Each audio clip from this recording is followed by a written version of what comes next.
This channel does not promote any violent, harmful, or illegal activities. All content provided by this channel is meant for an educational purpose only. UEM Jaipur is a perfect target for prospective students aspiring for good jobs, good education with future-ready skills. আদালতে ধাক্কা খেয়েও কি রাজ্য সরকারের শিক্ষা হয়নি? 2022 সালে super numerary পদ তৈরি করে বঞ্চিত চাকরি প্রার্থীদের নিয়োগ দিতে গিয়েছিল সরকার। মন্ত্রিসভার সেই সিদ্ধান্ত আদালত বাতিল করে দেয় আমরা জানি। সিবিআই তদন্তের নির্দেশও দেয় কলকাতা হাইকোর্ট, সেটাও মনে আছে নিশ্চয়ই। আবার কি তাহলে নতুন করে অনিয়মের পথে হাঁটছে নবান্ন? নিয়োগ প্রক্রিয়ার মধ্যে শূন্য পদ বাড়ানোর ভাবনা সরকারের। শিক্ষামন্ত্রীর মন্তব্য, আর সেই মন্তব্য নিয়ে এই মুহূর্তে জোর বিতর্ক। আসুন বিস্তারিতভাবে দেখি। দাগি নন এমন অনেক চাকরিহারা শিক্ষকই ইন্টারভিউয়ে ডাক পাননি। যেমন আন্দোলনের অন্যতম মুখ সুমন বিশ্বাস। সুমনদের মতো বেশ কয়েকজন চাকরিহারা বিজেপির দফতরে শুভেন্দু অধিকারীর দ্বারস্থ হন। আরও অন্তত 50,000 শূন্য পদ সৃষ্টি করে এসএসসি 2016 প্যানেলের একজন যোগ্য যারা ঘুষ দেয়নি, আপনারা জানেন তারা কারা, তাদের চাকরি নিশ্চিত করুন। দুপুরেই শিক্ষামন্ত্রী ব্রাত্য বসু জানিয়ে দেন শূন্য পদ বাড়ানোর ভাবনা রয়েছে রাজ্য সরকারের। আমার সঙ্গে মুখ্যমন্ত্রীর ভ্যাকেন্সি বাড়ানো নিয়ে একটা নিশ্চয়ই আলোচনা হয়েছে। হ্যাঁ, আমরা অবশ্যই খুশি, কিন্তু সেটা লিখিত দিতে হবে। আমরা এই শিক্ষামন্ত্রীকে বিশ্বাস করি না। মুখ্যমন্ত্রী মমতা ব্যানার্জি এবং শিক্ষামন্ত্রী দুজনে ঢপবাজ, এদের বারবার ললিপপ ঝুলাবে। তবে ব্রাত্য স্পষ্ট করেছেন এই শূন্য পদ নতুনদের জন্য নয়, শুধুমাত্র চাকরিহারাদের জন্য। প্রসেস শেষ হওয়ার পর যোগ্য যদি কেউ বাদ যান, তাদের ক্ষেত্রে আমি তো বারবার বলছি সরকার সহানুভূতিশীল এবং মুখ্যমন্ত্রীর সঙ্গে আমার ভ্যাকেন্সি বাড়ানোর একটা প্রাথমিক পর্যায়ে কথা হয়েছে, কিন্তু সেটা যতক্ষণ আমরা আইনি পরামর্শ পাচ্ছি ততক্ষণ এটা নিয়ে আমরা কোনো পাকাপোক্ত কথা বলতে পারি না। প্রশ্ন উঠছে, নিয়োগ প্রক্রিয়ার মধ্যে শূন্য পদ বাড়ানো যায় কি? শুধুমাত্র চাকরিহারাদের জন্য শূন্য পদ তৈরি করা যায় কি? সুপার নিউমেরারি বা অতিরিক্ত শূন্য পদের সিদ্ধান্ত কিন্তু আদালতে ধাক্কা খেয়েছিল। এসএসসি শিক্ষক নিয়োগ প্রক্রিয়ায় আবার সুপার নিউমেরারির ছায়া।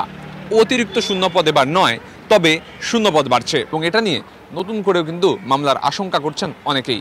এখন যদি বলে আমি শূন্য পদ বাড়াবো, এটা কি মনে করেছে কি জনগণের পয়সার উপর নিজেদের নৃত্য ওরা করে বেড়াবেন? সম্পূর্ণ বেআইনি আরেকটা গন্ডগোল পাকাবার চেষ্টা করছেন। যদিও আত্মবিশ্বাসী শিক্ষামন্ত্রী বলেই দিচ্ছেন মামলা তো করেছে, মামলা ফলাফল দেখে নিন। আমি তো মামলা ওয়েলকাম করছি, মামলা হোক না। মামলা হলে 20 বাউ জলে পড়বে নিয়োগ প্রক্রিয়া। ছাত্রছাত্রীদের কথা না ভেবেই কি মামলাকে ওয়েলকাম জানিয়ে দিলেন শিক্ষামন্ত্রী? Bureau report, TV9 Bangla. পরীক্ষা হলো, রেজাল্ট আউট হলো, ইন্টারভিউয়ের তালিকাও প্রকাশ হলো, কিন্তু রাজপথ ফাঁকা হলো না। এসএসসির একাদশ দ্বাদশের নতুন চাকরি প্রার্থীরা এবার পথে নামলেন।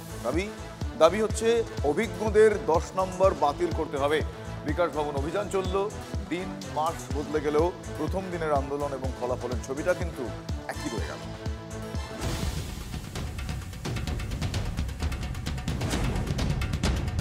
একাদশ দ্বাদশের ফল প্রকাশের পর থেকেই বিতর্কটা মাথা চাড়া দিয়েছিল। চাকরিহারা যোগ্যদের সুযোগ করে দিতে গিয়ে কি নতুনদের সঙ্গে অবিচার করা হচ্ছে? কারণ ইন্টারভিউয়ের তালিকা প্রকাশ হতেই দেখা গিয়েছে পরীক্ষায় 100% নাম্বার পেয়েও অনেক চাকরি প্রার্থী ইন্টারভিউয়ে ডাকই পাননি।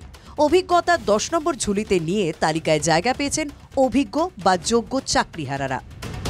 পড়াশোনা করে যে গাড়ি ঘোড়া চড়ে সে, আর সেই গাড়ি ঘোড়া চড়ে রাস্তায় আমরা বসে আছি। 10 বছর একটা রাজ্যে শিক্ষক নিয়োগই হয়নি। 10 বছর ধরে আমরা ওয়েট করে আছি একটা পরীক্ষার জন্য। স্বপ্ন আমাদের দুঃস্বপ্নে পরিণত হলো।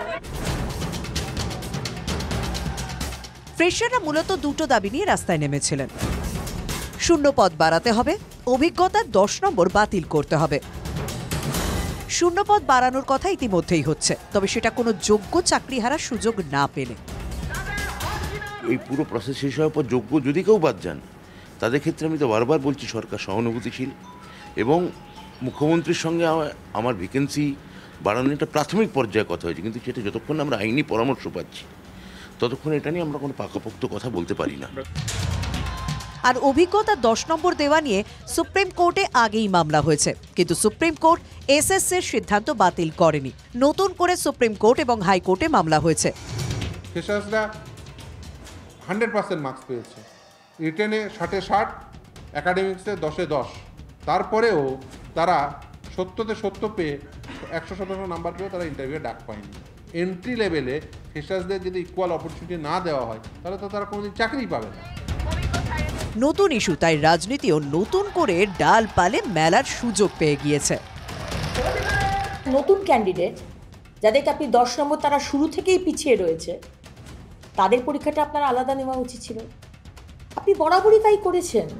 আপনি সবসময় দু গোষ্ঠীর মধ্যে আপনি লড়াই লাগিয়ে দিয়েছেন। 10 নম্বর দেবার মধ্য দিয়ে দুর্নীতি হচ্ছে কিনা এই প্রশ্ন আসবেই, এবং আসলে এই এসএসসির পরীক্ষাতে আবারও দুর্নীতি আর এক নতুন ছলাকলা হচ্ছে কিনা এই প্রশ্নটা স্বাভাবিক।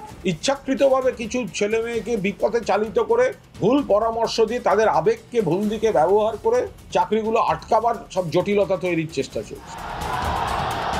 রাজনীতি যেমন চেনা ছন্দে, তেমনই চেনা ছন্দে রাজপথ। বিকেল গড়িয়ে সন্ধে নামতেই বিকাশ ভবনের সামনে চাকরি প্রার্থী ও পুলিশের মধ্যে ধস্তাধস্তি। এরপরে বৃহত্তর প্রতিবাদ হবে। আমাদের ন্যায্য অধিকার, আমাদের ন্যায্য মানে 10 বছর ধরে আমরা বঞ্চনার শিকার। আমাদের যেতেই হবে, একটু দূরে যাব, সামনে যাব, কিন্তু আমরা ছাড়ছি না পথ। এখানে আমরা থেমে থাকবো না, পরবর্তীকালে আরো ভয়ঙ্কর আন্দোলনে নামবো। গত কয়েক বছরের নিরিখে রাজ্যে খুব চেনা ছবি। 2016 পর 2025-এ এসএসসির পরীক্ষা। শিক্ষক হওয়ার খুব ছোট্ট রাস্তায় হাজার হাজার চাকরি প্রার্থীর দৌড়। একাদশ দ্বাদশের ফল প্রকাশের পরই আন্দোলনের গন্ধ। এখনো যে নবম দশমের ফল প্রকাশ বাকি। নতুন বছরে পা দেওয়ার আগে নতুন ছবি দেখতে পাওয়ার আশা খুব কম। Bureau report, TV9 Bangla.